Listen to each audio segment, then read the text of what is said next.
श्रीमद् भगवत गीता। आज मैं आपको इसके चौथे अध्याय का महत्व बताने जा रही हूं। जय श्री कृष्ण। हे लक्ष्मी जी, जो पुरुष श्री गीता जी का पाठ करते हैं, दिन के साथ छुए हुए अधम ध्येय छूकर विवेक को प्राप्त करते हैं, तब लक्ष्मी जी पूछती हैं, हे श्री महाराज जी, श्री गीता जी के पाठ करने वाले के साथ छूकर भी कोई जीव मुक्त भी हुआ है? तब श्री भगवान जी कहते हैं, हे लक्ष्मी जी, आपको मुक्त हुए की एक पुरातन कथा सुनाता हूं, आप श्रवण करें। भागीरथी गंगा जी के तट पर श्री काशी जी नगर है। वहां पर एक साधु रहते थे।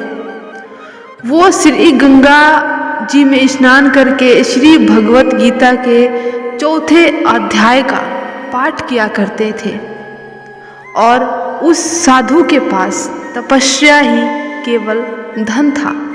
मोह माया जंजाल उनके पास कुछ नहीं था। एक दिन वो साधु बनने गए। वहाँ बैरी के 2 वृक्ष थे।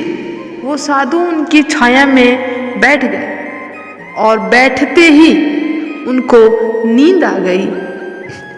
एक बेर के तरफ उनका पैर और दूसरी बेर की तरफ उनका सिर, वो दोनों लग गया। वो दोनों आपस में काम कर रहे थे। पृथ्वी पर गिर पड़े, उनके पत्ते सूख गए। परमेश्वर के करने से दोनों बेरियां ब्राह्मण के घर पुत्रियां पैदा हुई। ये लक्ष्मी जी बड़े उग्र पुण्यों से मनुष्य देह मिलती है। फिर ब्राह्मण के घर लक्ष्मी जन्मी। उन दोनों लड़कियों ने तपस्या करनी आरंभ की।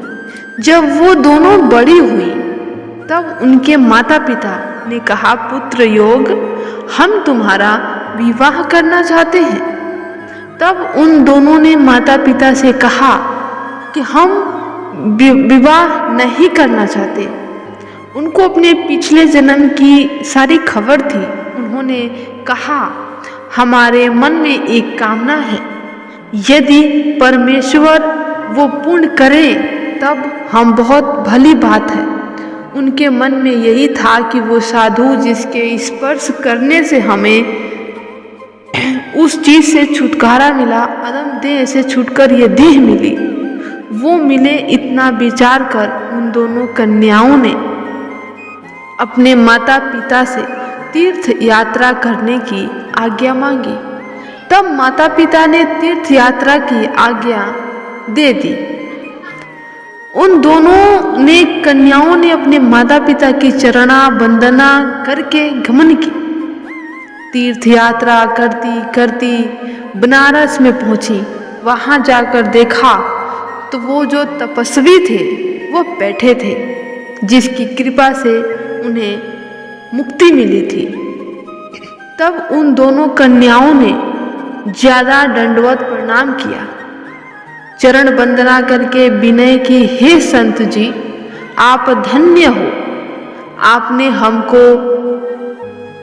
यथार्थ कर दिया, हमें मुक्त कर दिया उस चीज से। आपकी तपस्वी ने पूछा, तुम कौन हो? मैं तुमको नहीं पहचानता। कन्या ने कहा, हम आपको पहचानते हैं। हम पिछले जन्म में बैर की 2 पेड़ थे। आप एक दिन जंगल में आए, आपको बहुत धूप लगी थी। आप पेड़ के छांव तले बैठ गए और आपके स्पर्श से आपके चरण लगते ही सिर तथा पैर हम बेरी के देह से मुक्त हो गए। अब ब्राह्मण के घर जन्म लिया है, हम ब्राह्मणी हैं, बड़ी सुखी हैं। आपकी कृपा से हमारी गति हुई। तब तपस्वी ने कहा, मुझे इस बात की खबर नहीं थी। अब तुम आ गए हो तुम्हारी क्या सेवा करूं? तुम ब्राह्मण रूप उत्तम जन्म श्री नारायण जी का मुख हो।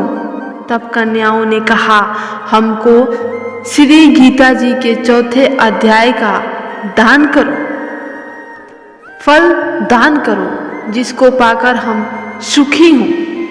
तब उस तपस्वी ने 4थे अध्याय पाठ का फल दिया।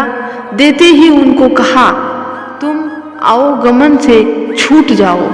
इतना कहते ही आकाश से विमान आए और उन दोनों देवी को पाकर बैकुंठ को गमन किया।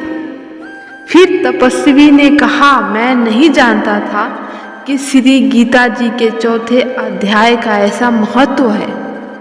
तब वो मन वचन व कर्म से नित्य प्रति पाठ करने लगा।